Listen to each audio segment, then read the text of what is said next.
Hello friends, welcome to सेंस्टर data. मैं ब्रिजेश कुमार आप सभी का हार्दिक अभिनंदन करता हूं। आज के इस वीडियो में हम लोग एक बहुत ही महत्वपूर्ण सेशन को कंप्लीट करेंगे जो कि आपके एग्जाम से बहुत ही महत्वपूर्ण साबित होने वाला है। तो आज हम लेकर के आए हुए आपके सामने नियंत्रण एवं समन्वय एक चैप्टर है जिसके 50 महत्वपूर्ण ऑब्जेक्टिव क्वेश्चन को आपके सामने गोली की तरह निकालेंगे। ठीक है, तो आप वीडियो के अंत तक बने रहिएगा। आप एकमात्र इस वीडियो के द्वारा जो है आप अपने एग्जाम में जो है 4 से 5 नंबर स्कोर कर पाएंगे। ठीक है, तो वीडियो के अंत तक बने रहिएगा। और हाँ, अगर आप जो है चैनल पर नए हैं तो प्लीज़ चैनल को सब्सक्राइब एवं शेयर जरूर कर लीजिएगा। और साथ ही साथ अगर आप इसका PDF चाहिए तो इस PDF को प्राप्त करने के लिए इस दिए गए व्हाट्सएप नंबर पर मैसेज करके इसका PDF आप प्राप्त कर सकते हैं। ठीक है, तो चलिए वीडियो को स्टार्ट करते हैं बिना देर के हुए।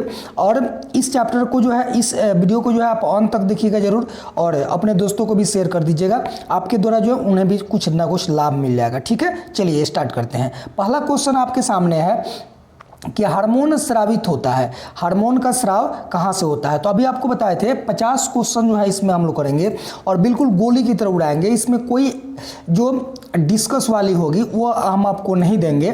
ठीक है, उसके लिए एक शॉर्ट वीडियो लेकर के आएंगे 10 मिनट 15 मिनट का, जिसमें क्वेश्चन कम होंगे, उसमें हम लोग एक्सप्लेन करेंगे। ठीक है, सब्जेक्टिव भी लेकर के आएंगे आपके सामने, तो उसमें हम लोग एक्सप्लेन कर लेंगे। फिलहाल जो है हम लोग एक नंबर का क्वेश्चन है तो इसको जल्दी जल्दी करना शुरू करते हैं। ठीक है, तो पहला क्वेश्चन आपके सामने दिया गया है कि हार्मोन स्रावित होते हैं। तो देखिए, हार्मोन का जो स्राव होता है वह अंतःस्रावी ग्रंथि के द्वारा होता है। तो इसका ऑप्शन नंबर ये हो जाएगा सही है। ठीक है, चलिए अगला क्वेश्चन आपके सामने है कि ग्वाइटर अथवा घेघा रोग किसके कारण होता है? ग्वाइटर अथवा घेघा रोग जो है किसके कारण होता है? तो यह आयोडीन की कमी से होता है। तो ऑप्शन नंबर बी इसका बिल्कुल सही हो जाएगा। चलिए अगला क्वेश्चन है कि थायरॉक्सिन का स्राव कहाँ से होता है? थायरॉक्सिन का स्राव कहाँ से होता है? तो बेसिकली जो थायरॉक्सिन का स्राव होता है वह थायराइड ग्रंथि के द्वारा होता है। चलिए अगला क्वेश्चन आपके लिए है कि मानव में डायलिसिस थैली होती है। मानव में डायलिसिस थैली होती है, तो ये जो डायलिसिस थैली होती है वो नेफ्रॉन या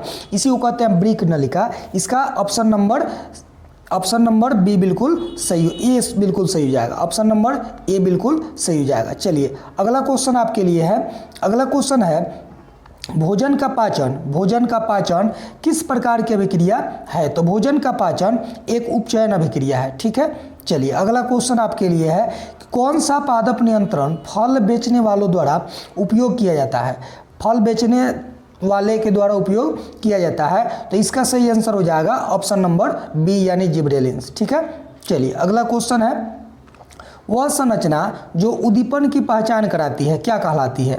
वह संरचना जो उद्दीपन की पहचान कराती है वह क्या कहलाती है? तो उसे ग्राही कहा जाता है। क्या कहता है? ग्राही कहा जाता है। तो ऑप्शन नंबर ए इसका सही हो जाएगा। अगला क्वेश्चन आपके लिए है कि निम्न में से कौन सी एक अंत और बाह्य स्रावी ग्रंथियाँ होती है, यानी मिश्रित ग्रंथि किसे कहा जाता है? तो देखिए, अगर मिश्रित ग्रंथि पूछा तब भी आंसर आप यही देंगे। तो ये ऑप्शन नंबर ए बिल्कुल सही हो जाएगा। अग्न्याशय ग्रंथि को मिश्रित ग्रंथि कहा जाता है। चलिए अगला क्वेश्चन आपके लिए है कि कौन सी अंतःस्रावी ग्रंथि वृक्क के दोनों ओर ऊपर स्थित होती है? तो देखिए, जो अधिवृक्क होती है वह वृक्क के ऊपर दोनों ओर स्थित होती है, लेकिन इस ऑप्शन में जो है अधिवृक्क ना दे करके इसमें आया है एड्रिनल ग्रंथि। तो इसका ऑप्शन नंबर डी बिल्कुल सही हो जाएगा। चलिए अगला क्वेश्चन आपके लिए है जीवों में ध्वनि ग्रहण करने की संवेदी अंग कौन सी है? तो देखिए, ध्वनि जो ग्रहण होती है उसे श्रवणग्राही कहा जाता है। क्या कहता है? श्रवणग्राही कहा जाता है। तो ऑप्शन नंबर सी बिल्कुल सही हो जाएगा। चलिए अगला क्वेश्चन, वृक्क के ऊपर स्थित अंतःस्रावी ग्रंथि कौन सी है? अभी आपको बताए थे एड्रिनल ग्रंथि को ही अधिवृक्क कहा जाता है। तो ऑप्शन नंबर सी इसका राइट हो जाएगा। चलिए अगला क्वेश्चन आपके लिए, अधिकतर पादप नियंत्रक उत्पन्न होते हैं कहाँ उत्पन्न होते हैं? तो ये अधिकतर जो पादप हार्मोन होते हैं वे जो है उत्पन्न होते हैं बढ़ते हुए तने के अग्रभाग में। तो ये इसका ऑप्शन नंबर ए बिल्कुल सही हो जाएगा। अगला क्वेश्चन आपके लिए है बीज रहित फलों के बनने को क्या कहा जाता है? बीज रहित फलों के बनने को क्या कहा जाता है? तो अनिषेक जनन कहा जाता है। क्या कहता है? अनिषेक जनन। ऑप्शन नंबर ए बिल्कुल सही हो जाएगा। अगला क्वेश्चन आपके लिए है कि निम्न में से कौन सा पादप हार्मोन है? निम्न में से कौन सा पादप हार्मोन है? तो देखिए, निम्न में से पादप हार्मोन ऑप्शन नंबर डी इसका राइट हो जाएगा, साइटोकाइनिन। ऑक्जिन जिब्रेलिन्स याद रखेंगे, ऑक्जिन ऑक्जिन, जिब्रेलिन, साइटोकाइनिन और एथिलीन, ये जो होते हैं वो पादप हार्मोन होते हैं। तो ऑप्शन नंबर डी इसका राइट हो जाएगा। चलिए अगला क्वेश्चन आपके लिए है कि दो तंत्रिका के मध्य खाली स्थान को क्या कहा जाता है। तो दो तंत्रिकाओं के मध्य खाली स्थान को सिनेटिक दरार या सिनेप्स के नाम से जाना जाता है। चलिए अगला क्वेश्चन आपके लिए क्या है, आपसे पूछा जा रहा है अगला क्वेश्चन कि मस्तिष्क उत्तरदायी है। मस्तिष्क किसके लिए उत्तरदायी है। तो देखिए जो मस्तिष्क होता है सोचने के काम में भी आता है, हृदय स्पंदन में भी काम आता है तथा शरीर का संतुलन भी बनाए रखने में सहायक होता है। तो ऑप्शन नंबर डी इसका राइट हो जाएगा। चलिए अगला क्वेश्चन आपके लिए, बहुकोशिकीय जीवों में निम्न में से किस प्रकार का समन्वय पाया जाता है। देखिए जितने बहुकोशिकीय जीव होते हैं उनमें रासायनिक और तंत्रिकीय नियंत्रण दोनों प्रकार का समन्वय होता है, अतः इसका ऑप्शन नंबर सी राइट हो जाएगा। चलिए अगला क्वेश्चन आपके लिए, तंत्रिका कोशिकाएं कितने प्रकार की होती है। तंत्रिका कोशिकाएं कितने प्रकार की होती है। तो देखिए तंत्रिका कोशिकाएं जो होती है वह 3 प्रकार की होती है। कितने प्रकार की होती है, 3 प्रकार की होती है। तो ऑप्शन नंबर सी इसका राइट हो जाएगा। अगला क्वेश्चन, प्रतिवर्ती चाप कहाँ बनते हैं। प्रतिवर्ती चाप कहाँ बनते हैं, तो ये मस्तिष्क में बनते हैं। ठीक है, अगला क्वेश्चन आपके लिए है, शरीर की प्रधान नियंत्रक ग्रंथि किसे कहा जाता है। शरीर की प्रधान नियंत्रक ग्रंथि किसे कहा जाता है। तो इसका ऑप्शन नंबर बी, जिसे पीयूष ग्रंथि कहा जाता है। तो ऑप्शन नंबर बी इसका सही हो जाएगा। अगला क्वेश्चन आपके लिए है कि अंतःस्रावी ग्रंथि होती है। अंतःस्रावी ग्रंथि होती है, क्या होती है, नलिका विहीन होती है, नलिका युक्त होती है, या दोनों होती है। तो जितनी अंतःस्रावी ग्रंथियाँ होती है उसमें नलिका नहीं पाई जाती है, अतः नलिका विहीन, इसका ऑप्शन नंबर ए राइट हो जाएगा। चलिए अगला क्वेश्चन है, थायराइड ग्रंथि की अल्प क्रियाशीलता के कारण कौन सा रोग होता है। तो देखिए थायराइड ग्रंथि में जब अल्प क्रियाशीलता आएगा तो ऑटो बामनता आ जाएगा, ऑटो अल्प क्रियता आ जाएगा और मिक्सीडीमा आ जाएगा, अतः इसका ऑप्शन नंबर डी राइट हो जाएगा। ठीक है, तो ऑप्शन नंबर, ये तीनों जो रोग होते हैं ये अल्प क्रियाशीलता के कारण होते हैं, तो इसका ऑप्शन नंबर डी राइट हो जाएगा। ठीक है, अगला क्वेश्चन, इसका ऑप्शन नंबर डी ये क्या हो जाएगा, राइट हो जाएगा। अगला क्वेश्चन आपके लिए है, अगला क्वेश्चन है, अग्न्याशय के द्वारा निम्न में से कौन सा हार्मोन स्रावित होता है। अग्न्याशय के द्वारा निम्न में से कौन सा हार्मोन स्रावित होता है। तो देखिए अग्न्याशय के द्वारा इंसुलिन हार्मोन स्रावित होता है तथा साथ ही साथ ग्लूकोगोन स्रावित होता है, अतः इसका ऑप्शन नंबर सी राइट हो जाएगा। चलिए अगला क्वेश्चन आपके लिए, पत्तियों का मुरझाना किस पादप हार्मोन के कारण संभव हो पाता है। देखिए जो पत्तियां होती है मुरझाने का कारण जो होता है वह एब्सिसिक एसिड होता है, यानी जब एब्सिसिक एसिड का छिड़काव होता है तब पत्तियां जो है मुरझाने लगती है, यानी पत्तियों में बिलगाव हो जाता है, अतः इसका ऑप्शन नंबर सी राइट हो जाएगा। चलिए अगला क्वेश्चन आपके लिए, अगला क्वेश्चन है, साबित होने वाले हार्मोन का समय और मात्रा किस क्रियाविधि द्वारा नियंत्रण होता है। तो देखिए इसका ऑप्शन नंबर जो डी होगा वो राइट हो जाएगा। ठीक है, ऑप्शन नंबर डी राइट हो जाएगा। अगला क्वेश्चन आपके लिए, जड़ का अधोगामी जो वृद्धि होता है वह क्या कहलाता है। तो ये जो होता है गुरुत्वाकर्षण कहलाता है। क्या कहलाता है, गुरुत्वाकर्षण। अगला क्वेश्चन आपके लिए है, पोन्स मेडुला और अनुमस्तिष्क, पोन्स मेडुला और अनुमस्तिष्क यह जो है किसका भाग है। देखिए पोन्स मेडुला को पोन्स मेडुलाई और मेडुला और अनुमस्तिष्क, जिसे सेरी बेलम भी कहा जाता है। क्या कहता है, सेरी बेलम कहा जाता है। ये जो है किसका भाग है, तो ये जो है पश मस्तिष्क का भाग है।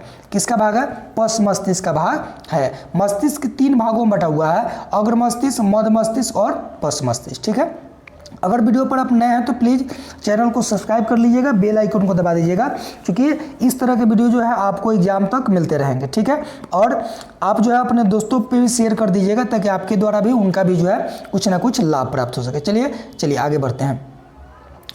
अगला क्वेश्चन आपके लिए है, निम्न में से कौन सी अनैच्छिक क्रिया नहीं है। आपसे पूछा है कौन सी क्रिया अनैच्छिक नहीं है, जो अपने इच्छा के अनुसार नहीं होती है, वह कौन सी क्रिया नहीं है। तो देखिए जो हृदय का धड़कना है वह जो है एक अनैच्छिक क्रिया नहीं है, यानी कि वह जो है इच्छा अनुसार नहीं होती है। अगला क्वेश्चन आपके लिए है, अगला क्वेश्चन कहा जा रहा है कि ऑटो ग्रंथि को थायरॉक्सिन हार्मोन बनाने के लिए क्या आवश्यक है। तो देखिए ऑटो ग्रंथि को थायरॉक्सिन हार्मोन बनाने के लिए सोडियम की आवश्यकता होती है। किसकी आवश्यकता होती है, सोडियम की आवश्यकता होती है। अगला क्वेश्चन आपके लिए है,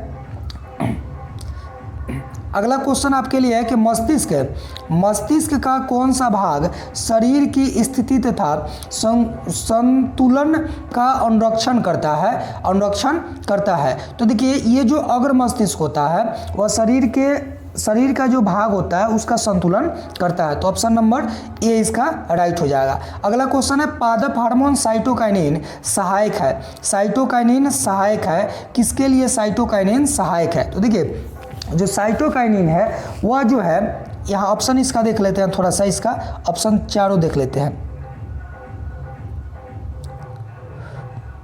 एक मिनट रुकिएगा।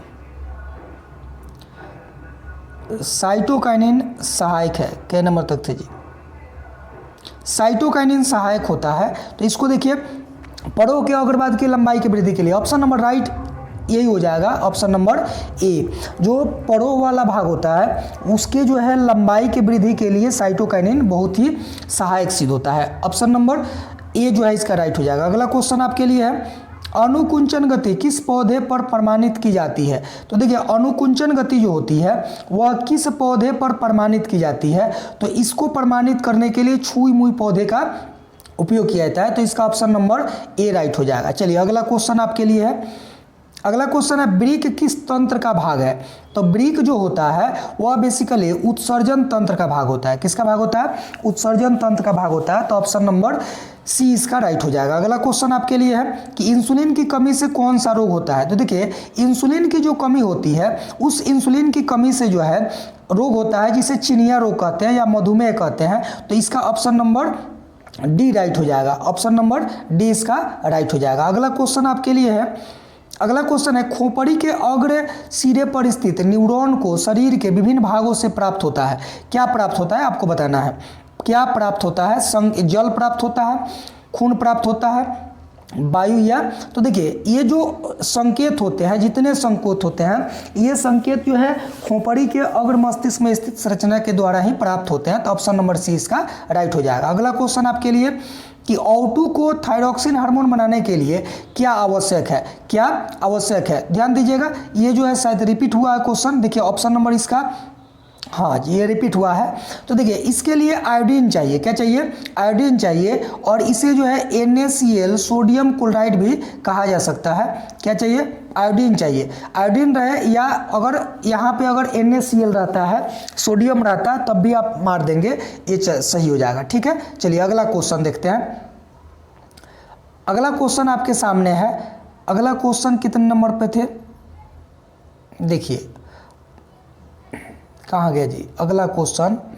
हाँ आ गया। चलिए देखिए अगला क्वेश्चन ये हो गया था O2 ग्रंथि के लिए आयोडीन। चलिए देखिए लीडिंग कोशिकाएं कहाँ मिलती है या कहाँ पाई जाती है?